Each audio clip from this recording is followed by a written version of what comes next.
Welcome back to The Explainer. Today we're diving into the ultimate architectural blueprint for business survival. If you're involved in any kind of organization, mapping out your future isn't just helpful, it's absolutely vital. So think about it for a second. Imagine trying to build a massive 100-story skyscraper without a single blueprint. You wouldn't just start slapping bricks together and hoping it miraculously turns into a building, right? Well, that is exactly what running a business is like without our core topic for today, planning. It's literally the fundamental difference between scaling securely to the top and just total operational chaos. Here's our roadmap for today's explainer. We're going to hit the concept of planning, its characteristics and importance, the limitations, the step-by-step process, types of plans, and finally the core elements of planning. Let's get right into it. Starting off with Section 1, the concept of planning, laying the groundwork.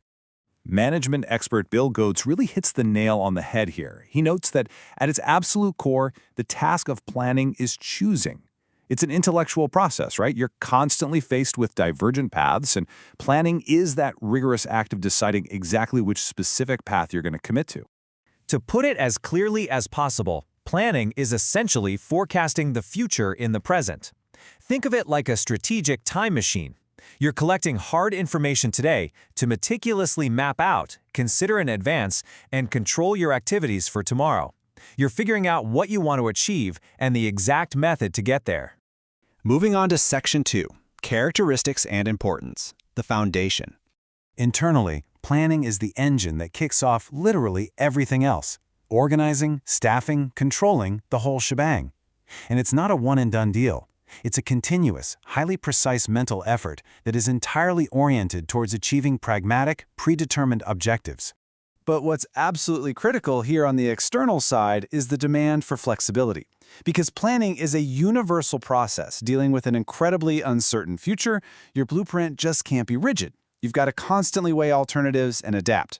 The business environment shifts rapidly, and your decision process has to keep pace. So the bottom line regarding its importance, it actively coordinates all your varied business activities, bringing a much-needed smoothness to every single managerial function that follows.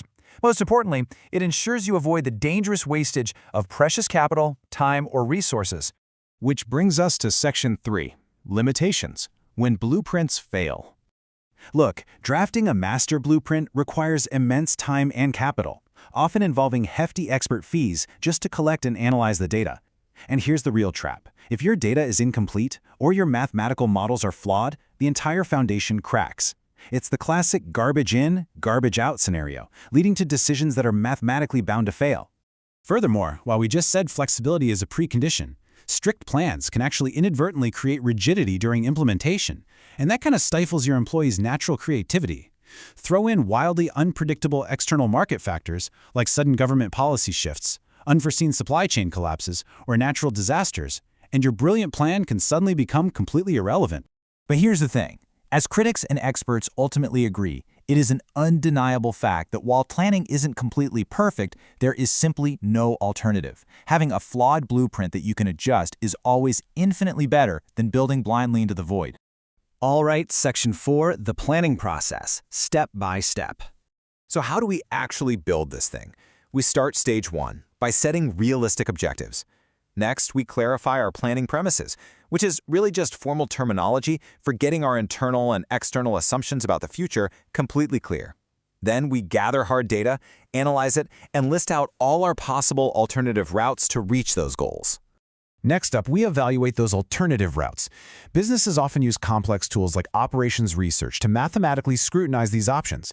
We select the absolute best one and then support it with minor derivative plans called subsidiary plans, like deciding whether to make or buy tires if you're a car manufacturer. With those pieces in place, the cycle brings us to constant ongoing evaluation. This highlights the core philosophy of Step 8, the look and leap principle. It basically means expert evaluation is absolutely necessary before taking any major business step forward. You've got to look closely at your data and your progress at every single stage before you take the leap. Moving right along to Section 5, types of plans, categorizing the blueprints. First, let's look at frequency.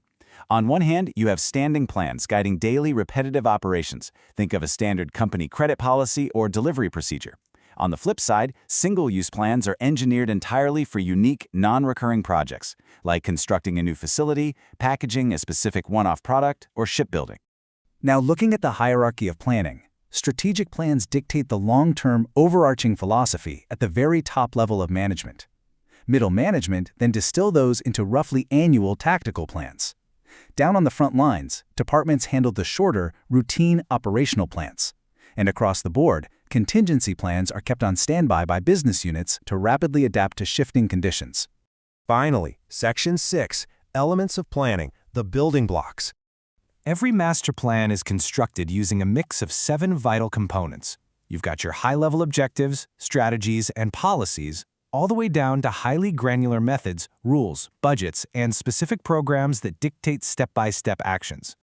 To give you a clear idea of how these elements actually function on the ground, rules guarantee workplace discipline and make supervision easy. Think of a strict no smoking at work rule. Budgets, on the other hand, act as strict financial controls over business activities. Whether it's a sales budget or a production budget, it ensures the entire organization remains incredibly efficient and mathematically grounded. So, we've covered the meaning, the critical steps, the distinct types, and the granular building blocks. You now possess the theoretical architect's tools for ultimate organizational success. The forecasting has been demystified. So I'll leave you with this final thought. Now that you have these exact blueprints, what is your plan for tomorrow? Think about it and start choosing your path.